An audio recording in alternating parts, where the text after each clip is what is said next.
Greetings Exiles, I am Cod Raziel coming to you with Sir Reginald Amadeus Fortescue III and Frank and their two golems. And this is our Dragon-Jooced Necromancer support or SRS build.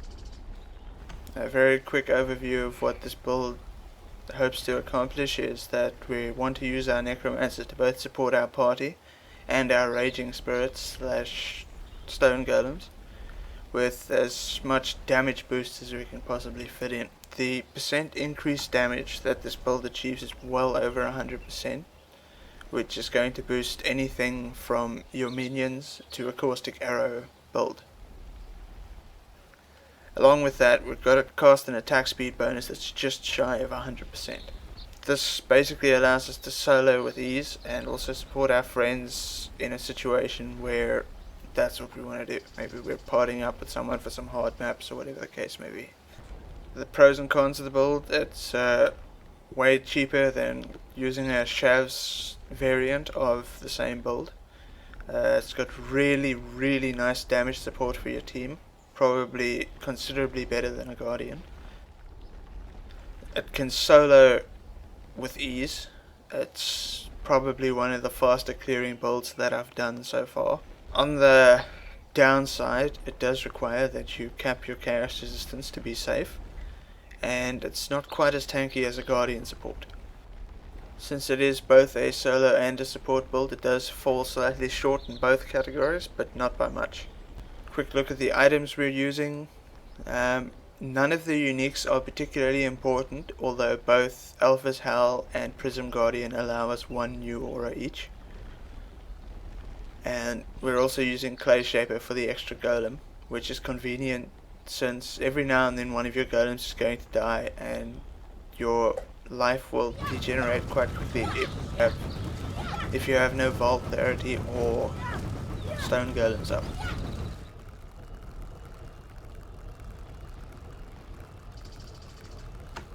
The rest of our gear is all just hybrid life, energy shield, chaos resistance rares.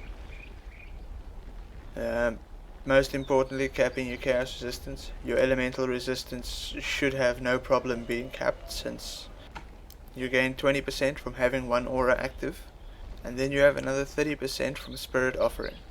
So if we pop our Spirit Offering, we grab more resistances.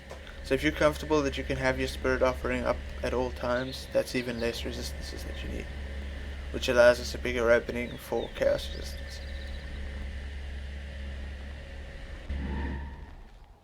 Additionally, as for flasks, right now, since I'm doing easier maps, I'm running 2 Quicksilvers, Coruscating Elixir, and a Panic Divine Life Flask. These two should always be used in combination with one another.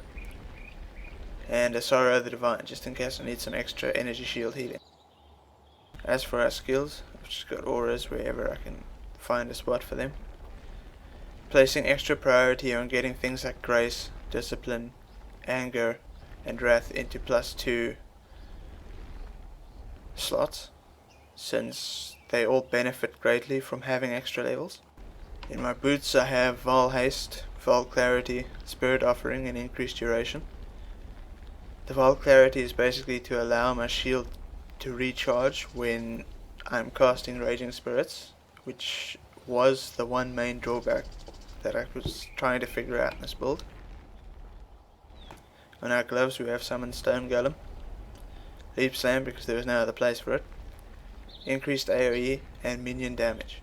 Now the reason I have increased AoE and minion damage linked to Summon Stone Golem is because they're actually quite powerful. If you've played a Gargantuan build in Diablo 3, then you'll know what I mean. These things hit pretty much the same as Gargantuans do.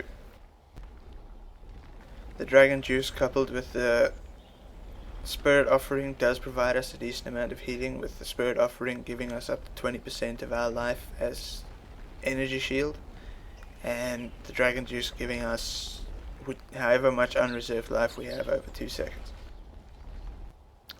Doesn't sound like much, but as a summoner we don't have Leech as an option, and as a blood magic caster who's actually casting spells, we don't really have the option of using Zealot's Oath.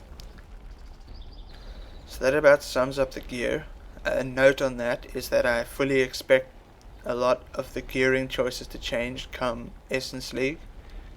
I don't really believe that they would have no essences geared towards summoners, and we already know that there's at least 4% mana reservation reduction on helms, which will likely replace Alpha's Howl. Some alternatives: instead of a rare life energy shield chest, you could use an Infernal Mantle to start. This grants us an extra level to our Raging Spirits, and we also don't suffer from the drawback since Blood Magic means you have no mana. Not full mana, not low mana. You have no mana, therefore you do not have full or low mana. Alternatively, instead of Alpha's Howl, we can use the Vertex. This gives us a lot more energy shield, it gives us some extra chaos resistance, and if we don't yet have a 5-link chest, we can put our Raging Spirits in here for that +1 level. For the weapon, if we're partying up and supporting our team, we can use Advancing Fortress over Clay Shaper. And if we want some extra life and energy shield, some block, a bunch of nice stats, we can use Wrathpith over Prism Guardian and drop one of the Anger or Wrath auras. If you're using both the Vertex and Wrathpith Globe instead of Alpha's Howl and Prism Guardian, you will just basically drop Wrath and Anger. Or even 2 of the Purities, if your resistances are sufficiently capped and you don't feel you need those extra percentages. Also, when in a party, we may want to replace one of our rings with a Dodra's Damning. This will basically help us support our cursing, which will replace our SRS in parties. Simply Ball Lightning, greater multiple projectiles, faster projectiles, curse on hit, and our 2 curses, or some variation thereof depending on how many curses you want. So let's have a look at the passive tree.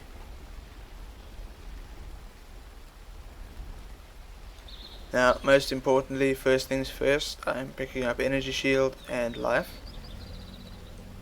You basically want to balance these out decently evenly so that you can heal enough of your Energy Shield with your Dragon-Jooced and survive chaos damage when the need arises. We're then picking up all the available aura nodes, those being Influence, Sovereignty, Leadership, Charisma, and Champion of the Cause, while also picking up Blood Magic and Mortal Conviction just for the convenience of being able to run the auras way easier and with fewer gem sockets.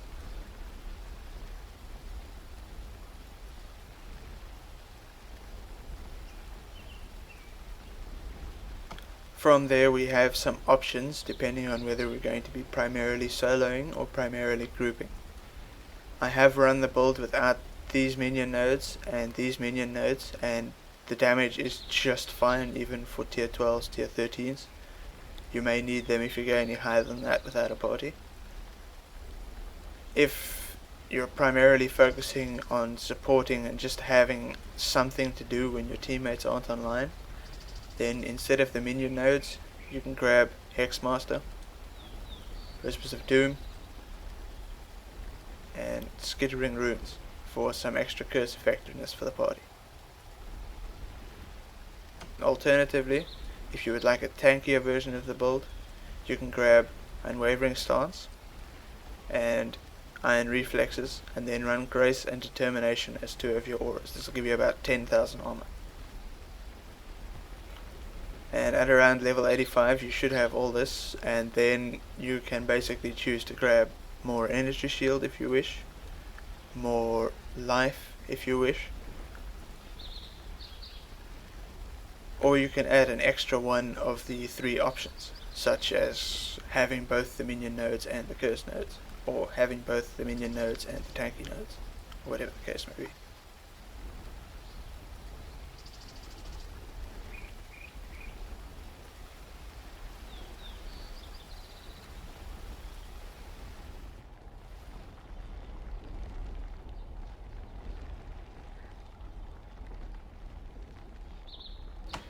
And that about wraps up the guide.